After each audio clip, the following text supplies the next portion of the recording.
Quiero en primera instancia felicitarlos por esta sed de Dios, una sed que debe ser continua, una sed que no debe saciarse humanamente. Sabemos que nuestro Señor sacia esa sed para no tener más sed, pero debe haber una sed humana que nos debe llevar constantemente a buscarle a Él, a llenarnos de esa fuerza de Él, de nutrirnos de Él, de no deshidratarnos por su gracia. Así que en esta oportunidad pues quiero enviarles un saludo a la Fundación Kyrios y a cada uno de nuestros hermanos que en estos momentos se están conectados para profundizar a través de conocimiento y a través de la reflexión pastoral, incluso teológica, sobre el misterio del Tríduo Pascual que comenzaremos a vivir mañana, jueves, viernes y sábado santo. Mi nombre es Segundo Vicente Villamil, soy sacerdote de la diócesis de Granada en Colombia y le agradezco al Padre Johari por darme esta oportunidad, este espacio de una autoformación a nivel personal, pero también de poderme dirigir a ustedes en torno a esta centralidad de nuestra fe como es el Tríduo Pascual. Si ustedes van teniendo algunas preguntas, lo pueden ir escribiendo a través del chat y con mucho gusto pues vamos interactuando también. Si quieren dar un aporte, esto es muy importante porque el conocimiento, así como el conocimiento hoy en día se retroalimenta, pues cuanto más la fe que debe ser compartida, que debe ser vivenciada, que debe ser testimoniada. Así que quiero comenzar esta pequeña reflexión, esta charla, contextualizando lo que es la Semana Santa. Dos partes la que encontramos en la Semana Santa. La primera parte, por los últimos días del tiempo de la Cuaresma. Domingo de Ramos hace parte a estos últimos días del tiempo de la Cuaresma. Y la segunda parte de esta Semana Mayor ya es el Tríduo Pascual. O sea que aquí nos estamos encontrando con dos tiempos prácticamente. La clausura de todo este itinerario de formación, de retiro de 40 días, ¿sí? Y la apertura del Tríduo Pascual a partir del jueves en la tarde, cuando se abre la celebración de la Cena del Señor. Allí se cierra la puerta del tiempo de la Cuaresma y se abre todo ese misterio del Tríduo Pascual que se prolongará ya durante todo el tiempo pascual, los 50 días hasta Pentecostés.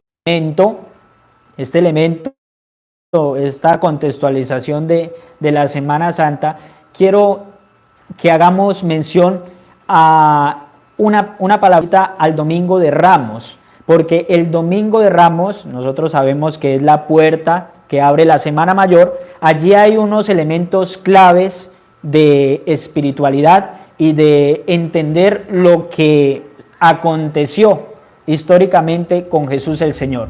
Dos elementos particularmente voy a compartir con ustedes en torno a esto que aconteció con nuestro Señor. El primero tiene que ver con que el Evangelio, la pasión del Señor, nos narra, nos relata en primer lugar que Jesús no fue sentenciado, no fue a la cruz, a la muerte, por una cuestión accidental o por una cuestión de los hombres, sino que fue conocida y aceptada con antelación por Jesús mismo.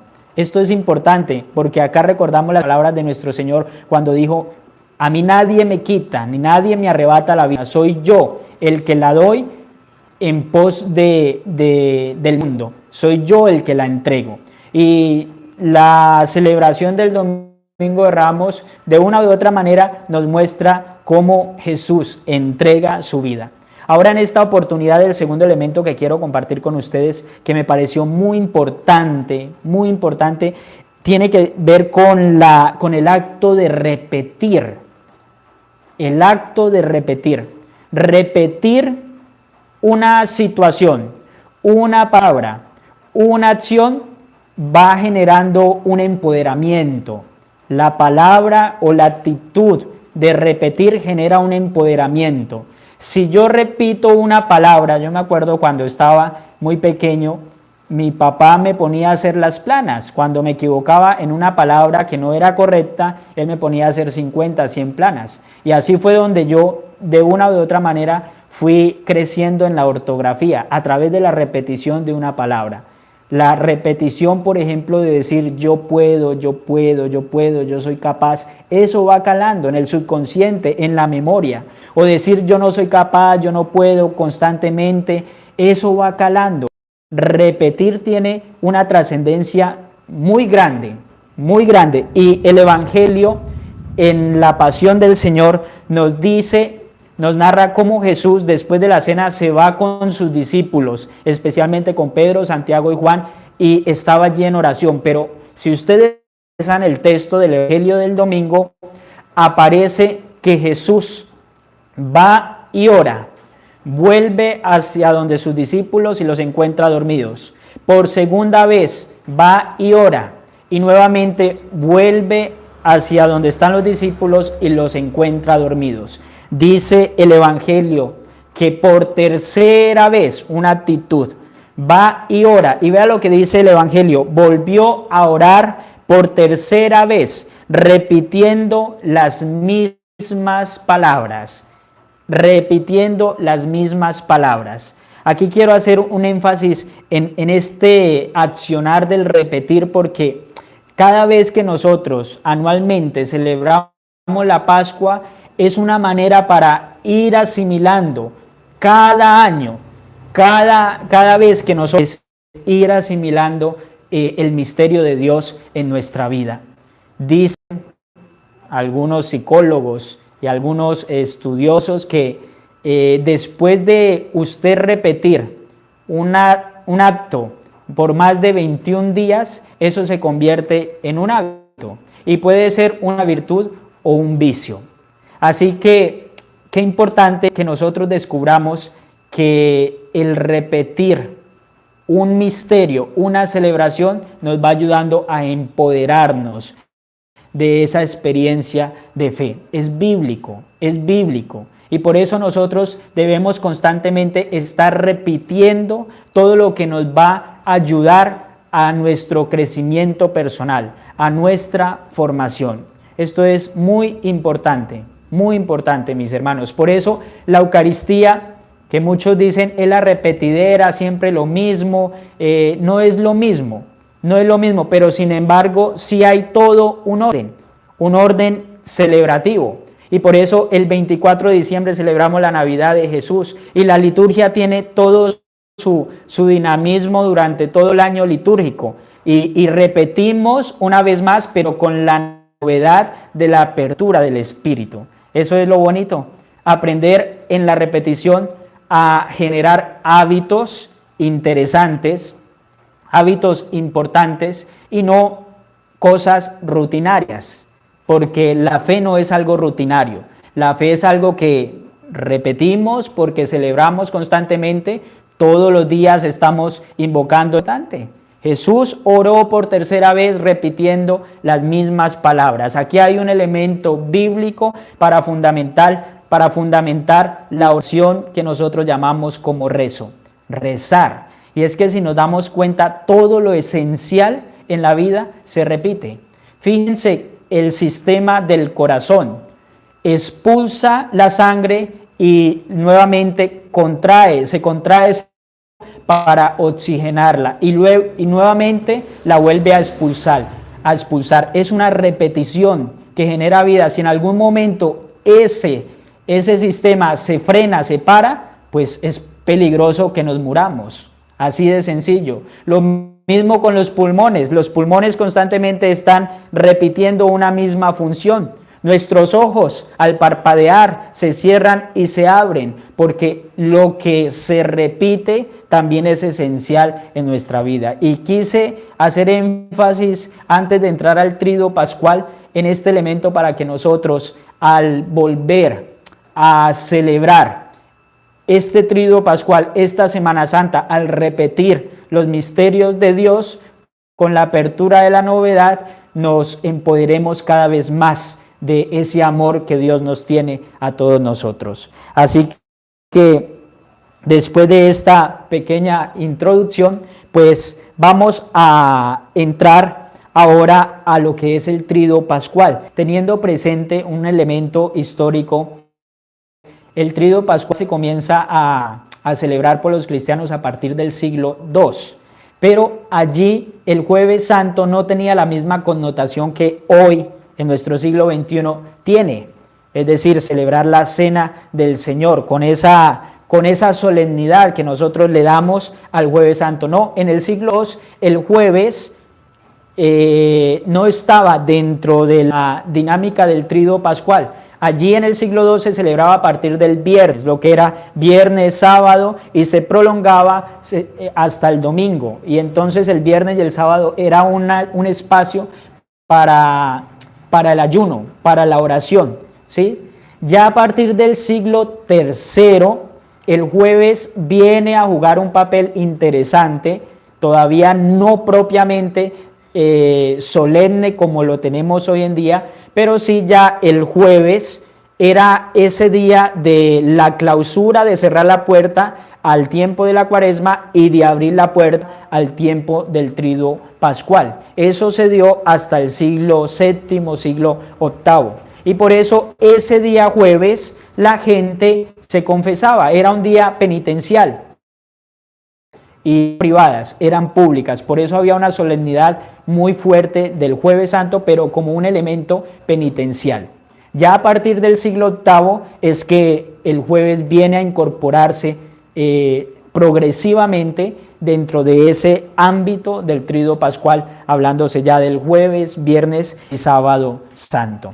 Así que al hablar, yo he querido darle una temática a este Tríodo Pascual, porque me parece muy importante que veamos el Tríodo Pascual como el anuncio querigmático y también como el memorial de la liberación salvadora. El Tríodo Pascual como anuncio querigmático y como memorial de la liberación salvadora. Estos 3 días, mis queridos hermanos, tienen una particularidad porque en el fondo nos permite celebrar la esencia de todo el año litúrgico, que son los misterios de nuestro Señor, pues su encarnación el 24 de diciembre, pero aquí en este Tríodo Pascual es como la centralidad de todo el año litúrgico, porque aquí es donde nosotros bebemos toda la riqueza y toda la fuente de nuestra fe, que se va a prolongar ya durante el tiempo ordinario, durante las celebraciones, las solemnidades, pero todo parte de esta esencia del misterio del Tríodo Pascual. Por eso hay que santificarlos, por eso es un pecado gravísimo cuando el jueves o el viernes o el sábado santo, en vez de santificar las fiestas del Señor, las tomamos para irnos de paseo o para hacer otras cosas. No, porque es la centralidad del misterio de Cristo. Así que ese es un primer elemento, es la esencia celebrativa de todo el año litúrgico, el Tríodo Pascual. En segundo lugar, es un retiro espiritual de los creyentes en comunidad. Eso debe ser el Tríodo Pascual. Y por eso felicito a la Fundación Kyrios, porque sabemos, tengo conocimiento que ustedes han estado dentro de un ambiente de oración, de retiro espiritual. Y eso es. Ahora, si han estado en retiro espiritual, pues con mayor veras, este Tríodo Pascual debe llevarlos a ir más a fondo, a ir más allá, porque es contemplar con los ojos de la fe, con la reflexión y con la oración, un poco más el misterio de nuestro Señor. Y qué importante, muchos de ustedes han vivido un movimiento, un retiro de conversión a través de un movimiento, ¿sí? O a través de un encuentro. El retiro, la conversión surge cuando nosotros recibimos el anuncio querigmático, es decir, ese anuncio gozoso de la pasión, de la muerte y de la resurrección del Señor. Y por eso no es solamente celebrar los misterios de esa pasión, de esa muerte, de esa resurrección ahorita en la Semana Santa, sino es verdaderamente disponer el corazón, el alma, todo el ser para volver a renovar ese anuncio querigmático y volver a descubrir cómo Cristo murió y se entregó por mí, cómo Cristo no se quedó en la muerte, sino que resucitó, y en su resurrección yo tengo una gran participación. Y esto me debe llevar a mí a un tercer elemento, que es aprender a tomar decisiones importantes en mi vida. Es el momento principal de las decisiones cristianas. Pero todo esto, este tercer elemento, se da como un fruto de la apertura a ese mensaje gozoso, querigmático que vamos a recibir durante estos 3 días. Y aquí es importante que los niños, que los jóvenes, que todos entremos en este anuncio querigmático de los 3 días, porque de aquí tiene que surgir algo, tiene que tocarse nuestras entrañas, y por eso nuestras celebraciones tienen que ser con profunda espiritualidad, con profunda solemnidad. Si un retiro de conversión, llámese de cualquier movimiento, logra tocar las entrañas de quien lo vive, pues la celebración litúrgica, que es la celebración con todo el pueblo, tiene que llevarnos a ir más allá, no solamente a tocarnos las entrañas, sino hasta los tuétanos también. Y qué mejor que haya una comunidad viva, apasionada, celebrando estos misterios del Señor, y con su celebración, esa es la gran brecha y la gran realidad y la gran verdad de este Tríduo Pascual. Entender que es el anuncio querigmático de nuestro Señor, que llega a nuestra vida. En segundo lugar, pues nosotros descubrimos a través de los evangelios que los evangelios sinópticos son toda una preparación a ese misterio pascual.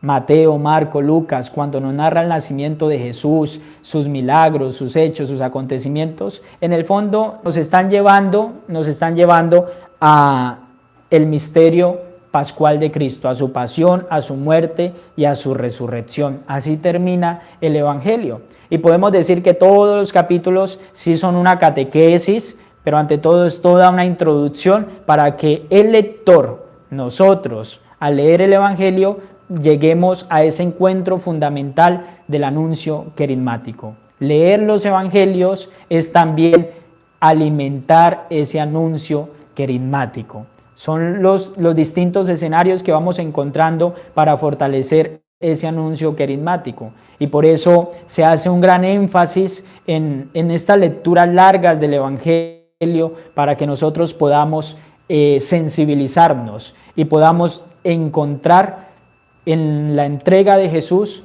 en el fondo, el amor de Dios, que es la conclusión de ese anuncio querigmático.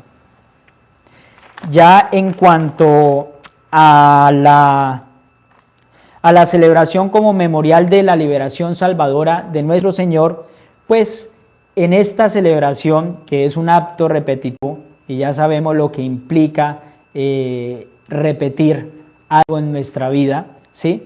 Recordamos el pasado. Fíjense cómo cuando nosotros celebramos estos misterios, pues nos estamos acordando que en algún momento de la historia Jesús fue eternado, que en algún momento de la historia Jesús celebró con sus discípulos la Pascua, que en algún momento de la historia Jesús sintió tristeza y agonía, y que en algún momento de la historia, cuando Jesús murió, el sepulcro estaba vacío, y sus discípulos dieron testimonio de que Él estaba vivo, de que Él no estaba muerto, de que Jesús había resucitado. Esto entra dentro de un contexto histórico, por eso recordamos el pasado, ¿sí? Y no estamos celebrando algo abstracto, no, estamos celebrando un acontecimiento histórico, que tiene en segundo lugar una renovación de ese acontecimiento histórico.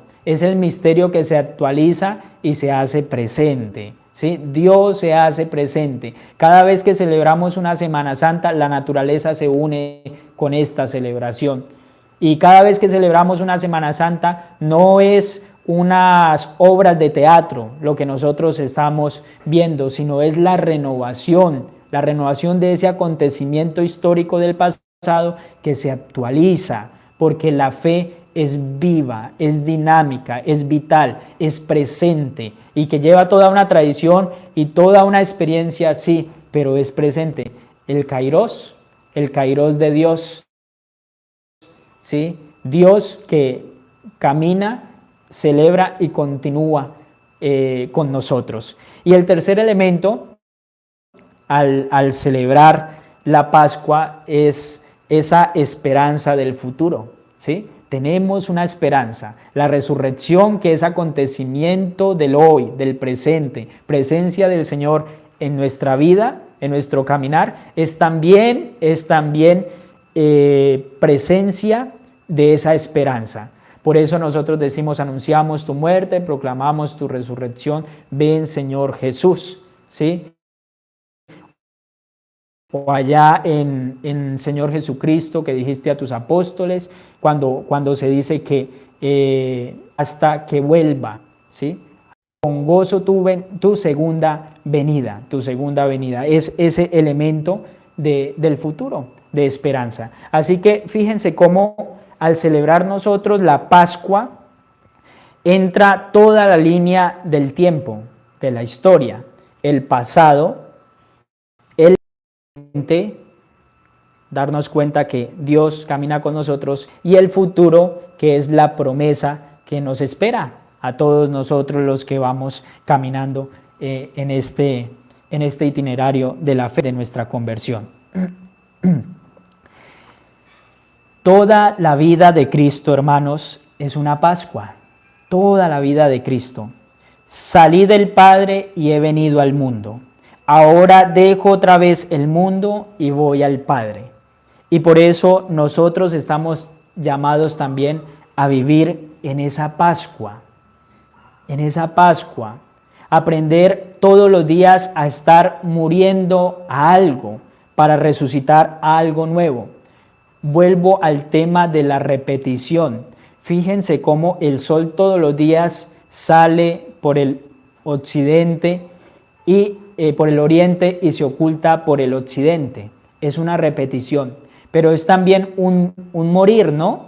El día nace y muere y nuevamente volvemos a retomar el día nuevo. La naturaleza nos está mostrando cómo para nacer, para vivir, hay que morir. En estos días he tenido la oportunidad de cortar por ahí algunas matas, algunas plantas, de podarlas, y cuando a ellas se podan, de una u otra manera es estarlas ayudando a morir en sus procesos para que retoñen, y retoñan fuertemente, florecen, sus hojas son más rejuvenecidas, más verdes. Y así tiene que ser. Si la vida de Cristo es una Pascua continua, toda la vida de Cristo fue una Pascua, pues nosotros también, qué importante que todos los días vivamos en esa dinámica de la Pascua, de morir para vivir. El sueño, cuando nosotros nos vamos a descansar, es también una manifestación de esa Pascua. Fíjense ustedes que exactamente nosotros no sabemos en qué momento nos quedamos dormidos. Vamos sintiendo que nos vamos quedando dormidos, pero con exactitud no sabemos cuándo entramos en ese trance, en ese sueño. Y eso es sinónimo de muerte. Damos cuenta, quizás vamos sintiendo la muerte, vamos sintiendo la agonía, como la sintió nuestro Señor, pero en el momento exacto de decir aquí fue, no lo vamos a vivir. Por eso el sueño es una enseñanza y es un mensaje de que nosotros debemos aprender a morir para vivir en una Pascua. Y nos levantamos, abrimos nuestros ojos y descubrimos que es un nuevo día. Es su experiencia de resurrección. Todos los días estamos viviendo una experiencia pascual. La naturaleza, el día, nosotros con nuestro descanso. Pero esto ahora hay que aplicarlo en nuestras actitudes, en nuestro comportamiento, en nuestra manera de ser. ¿A qué estamos muriendo? ¿Qué necesitamos dar de nuestra vida para que rejuvenezca este ser? No puede ser un ser estático. Sabemos que no estamos convertidos, ninguno, todos estamos en ese proceso de conversión, pero nos estancamos el día en que no entremos en esa dinámica de estar muriendo. Hay quienes creen que ya murieron a sus pasiones, a sus pecados y viven en un ideal de vida estática, que en el fondo ni le ayuda a él ni ayuda a los otros, ¿sí? Así que qué bueno que nosotros desde la vida de Cristo, que es una Pascua continua, nosotros también aprendamos a vivir nuestra Pascua todos los días. Jesús se encarna en el mundo sin perder su condición divina. El retorno al Padre a través de la resurrección constituye un abandono de la existencia en la carne para entrar en una nueva existencia en el Espíritu. Esto es en definitiva la liberación radical, que es pascual. Por consiguiente, la Pascua implica un proceso de transformación social y de cambio personal. Sabemos esto. La Pascua implica un proceso de transformación personal, de transformación social y de cambio personal. Que al repetir, al volver a celebrar estos misterios de nuestro Señor, nosotros de verdad podamos, como les decía al principio, tomar decisiones concretas, decisiones cristianas que nos ayuden valientes, abriéndonos a la gracia de Dios. Dios nos permite que surjan muchas cosas grandes en nuestra vida. Así que estos son los elementos introductorios al Tríduo Pascual, y en estos momentos ya quiero referirme propiamente al jueves, al viernes y al sábado santo. Yo quiero invitarlos para que contemplemos estos 3 días desde la óptica del amor y desde la noche. El jueves he querido que nosotros lo miremos, lo reflexionemos, lo contemplemos como el jueves del amor desolado. Así lo he querido llamar, porque aquí en la cena que Jesús celebra, donde aparece el mandamiento del amor, ciertamente nuestro Señor ya tiene nostalgia, porque ya Él siente que está llegando la hora. Y recuerden que allí en esa celebración es donde Él dice: uno de ustedes me va a traicionar, ¿sí? Aparecen una serie también de conflictos. El jueves es el día del encuentro, pero también del desencuentro, ¿sí? Y por eso allí aparece el amor desolado, así lo he querido llamar. El viernes va a ser el amor sacrificado y el sábado será el amor consumado. Y en ese mismo orden de ideas aparece el jueves como la noche de la soledad, el viernes como la noche del silencio, como la noche de la alegría. Profundicemos entonces en estos elementos de nuestra reflexión. Jueves como el amor desolado. Es el jueves, como les decía, del encuentro y del desencuentro. Allí en el jueves nuestro Señor celebra su Pascua, la Pascua con sus discípulos, ¿sí? Y hay un encuentro de familia, porque la Pascua se celebraba con la familia, ¿sí? Y si la familia era muy pequeña, pues se invitaban a otros, a los vecinos, que también fuera un grupo pequeño, para compartir la cena, pero era una cena familiar. Y fíjense cómo ya nuestro Señor le da un carácter familiar a la Pascua. La Pascua es una celebración de una familia. ¿Cuál es esa familia? La familia de los hijos de Dios. ¿A través de quién? A través del Hijo, que ha venido a hacernos partícipes de su filiación divina, que ha venido a reconciliarnos con el Padre. Pero en este encuentro y en esta cena aparecen acontecimientos que surgen en la vida ordinaria también del ser humano. Allí Jesús anuncia la traición. Allí el demonio entra en el corazón de Judas. Fíjense que ese demonio no se queda quieto. Incluso allí en la cena estaba presente, ¿sí? Y por eso cuando nosotros vamos a vivir la Eucaristía, no está ausente. Al invocar a Dios, o al hacer presente a Dios, no quiere decir que esté ausente del todo el maligno, el enemigo, porque busca distraernos. Jesús fue a orar, a encontrarse con el Padre, y allí le llegó el tentador. Dice el Evangelio que en la cena de la Pascua, el maligno entró en el corazón de Judas. Así que el hecho de celebrar el Tríduo Pascual o de estar concentraditos no quiere decir que estemos en una burbujita donde no nos podamos entretener, porque ahí, con más veras, el mal actúa y busca distraernos para que nosotros no vayamos a esa finalidad o a esa esencia de renovar ese anuncio querigmático, de volver a sentir el amor de Dios. Eso es, en conclusión, la Pascua, la celebración del amor, y por eso la celebramos. El Señor precisamente instituye el mandamiento del amor. Y ahora, en estas circunstancias en las que nos encontramos, pues qué importante que al descubrir que la cena pascual es una cena familiar, tú la puedas celebrar con tu familia, con tus hijos, ¿sí? Hagan el propósito y lávense los pies. Ustedes, como padres, quizás a través de ese lavatorio de los pies pídanle perdón a sus hijos. No es común, no estamos acostumbrados, no es una cultura donde nosotros nos lavamos los pies unos a los otros, pero es un hecho de humildad muy bonito, y es un hecho de purificación también, y es un hecho de reconciliación, y es una expresión de amor. Así que, ¿cómo nosotros vamos a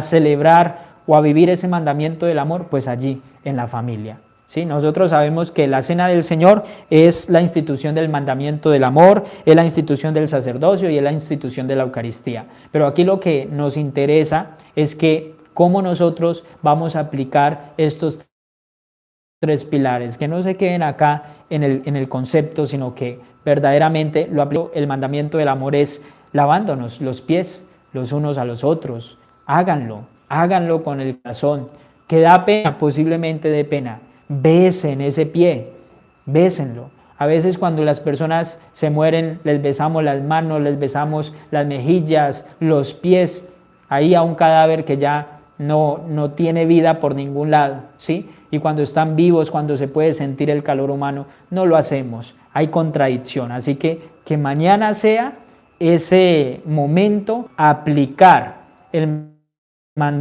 amor con los nuestros, allí en casa, porque la cena pascual es una cena familiar. Y Dios nos ha permitido que en esta Semana Santa nosotros podamos contemplar, renovar la Pascua a nivel familiar. Eso es un designio de Dios, y es un signo de los tiempos que un deseo del Señor de prestarle atención a la familia, núcleo, célula, pero también iglesia doméstica, ¿sí?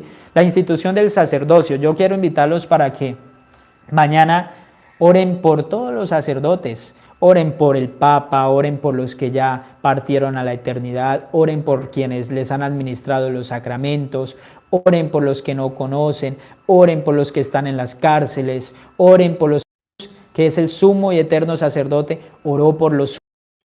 Y ahí aparece esa oración hermosísima, la oración sacerdotal en Juan capítulo 17. Mañana, que es cuando también nosotros litúrgicamente revestimos esos bellos monumentos, es porque es ese signo donde Jesús está en oración y nosotros le acompañamos como Pedro, Santiago y Juan.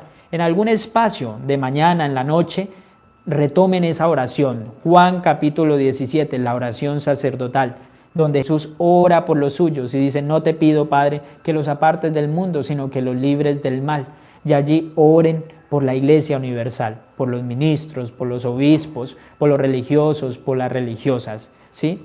Es la institución del sacerdocio, y la familia y el sacerdocio están siendo muy atacados,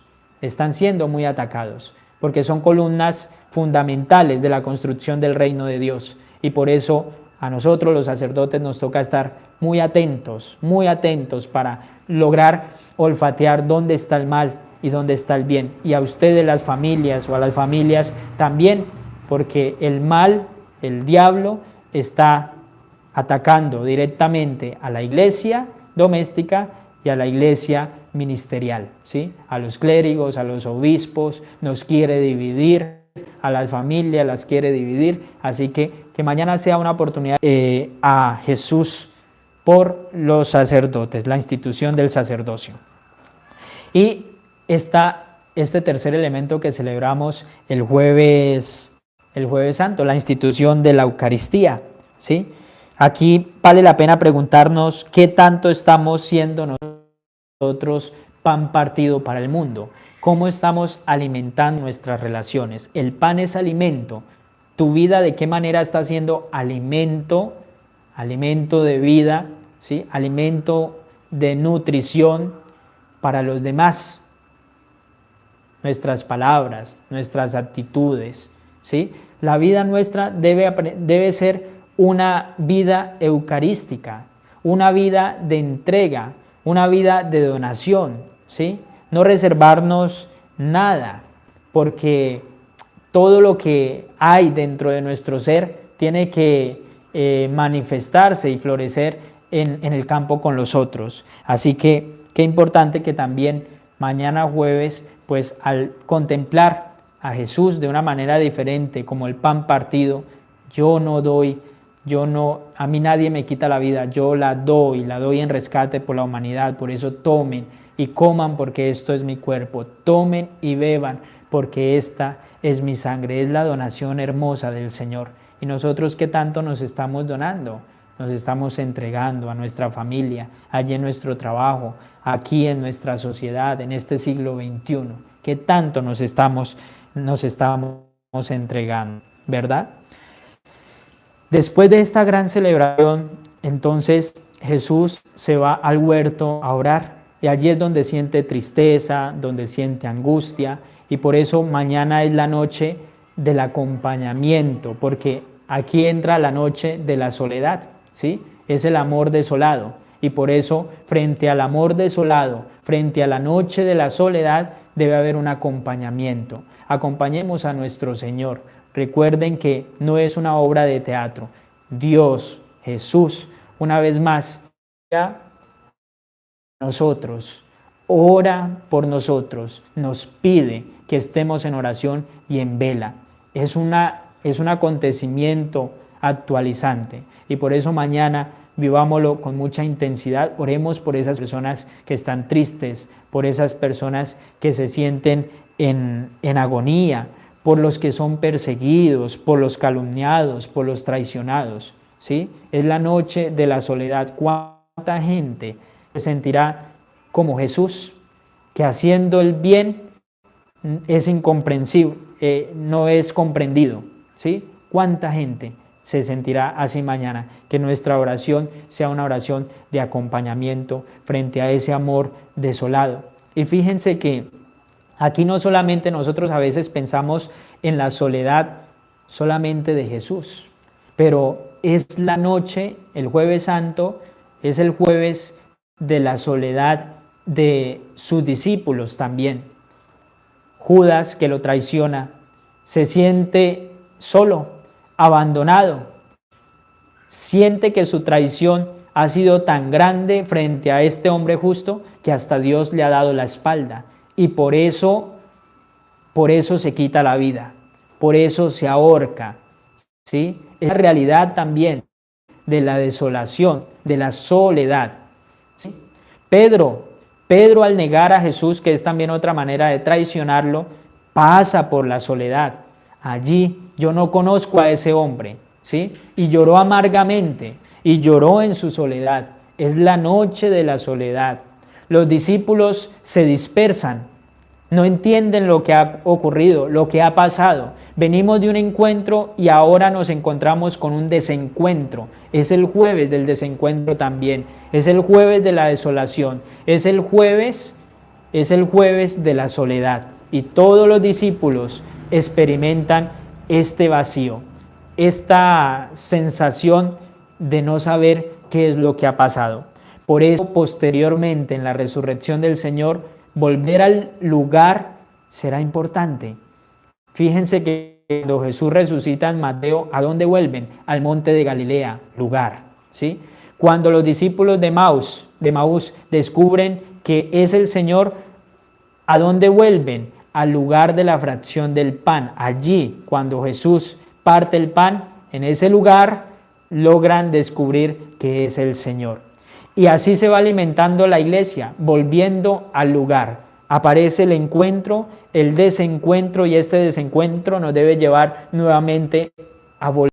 Estemos volviendo a ese lugar del encuentro, donde comenzó nuestra conversión.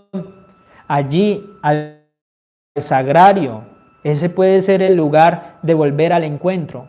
Allí, a la iglesia, que quizás me he dejado, ese puede ser el lugar del encuentro. Los sacramentos, ¿sí? El movimiento al que pertenezco y hace rato me distancié, ese puede ser volver al lugar del encuentro para reavivar ese encuentro con Jesús. Así que aquí en el jueves aparece esa dinámica del encuentro, del desencuentro, pero volver nuevamente al lugar como el encuentro primario, retomar y así fortalecernos. Así que en la noche de la soledad, pues Jesús ha sido vendido, ha sido negado, dejado solos, y esa experiencia la vive nuestro Señor, pero también la viven sus discípulos, ¿sí?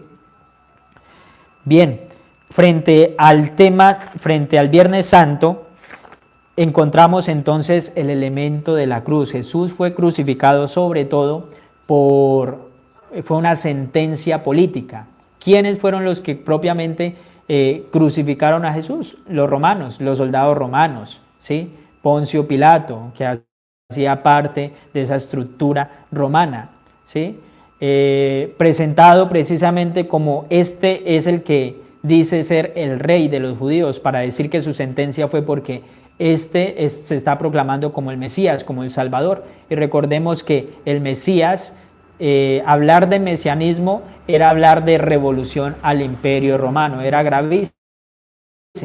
Por eso las autoridades religiosas se meten por ese lado para lograr su objetivo de condenar a Jesús. Pero acá aparece la cruz, que es el signo del amor. ¿Qué vemos en la cruz? ¿Vemos sacrificio? ¿Vemos sufrimiento? ¿Vemos solamente entrega? No, vemos también el amor allí clavado, el amor que es capaz de generar vida a un árbol que no tiene vida. Está clavado el fruto de la vida, el que generará la vida misma. Y es el viernes de la noche del silencio, pues lógicamente frente a la muerte de Jesús. Por eso qué bueno que nosotros aprovechemos este Viernes Santo para hacer silencio. Aquí aparece el Nazareno, pero también la dolorosa. Y María es la gran contemplativa, es la gran mujer, la gran discípula, el gran apóstol del silencio. Y el viernes debe ser una oportunidad para nosotros entrar más en esa cuarentena del silencio, en esa reflexión personal, sobre todo contemplando la muerte de Jesús, ¿sí? Aquí encontramos la contemplación de Jesús como el siervo sufriente de Yahvé, ¿sí? Aquí encontramos también una catequesis sobre el sufrimiento, sin lugar a duda, donde descubrimos que a través del sufrimiento se abren las puertas al ser, como cuando una mujer da a luz un hijo, tiene que pasar por el sufrimiento normalmente para abrir las puertas a un nuevo ser. Y eso descubrimos con el sufrimiento de nuestro Señor, ¿sí? Es una bella catequesis, sobre todo hoy en este siglo XXI, cuando queremos seguir a un Cristo sin cruz.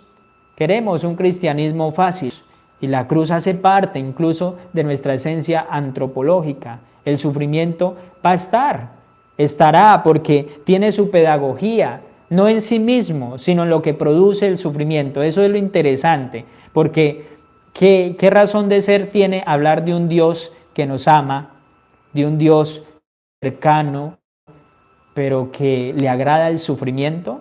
No, no, no, a Dios no le agrada el sufrimiento, no habría coherencia, ¿sí? Lo que pasa es que el sufrimiento sí genera una pedagogía y Dios permite el sufrimiento porque allí hay toda una escuela pedagógica, ¿sí?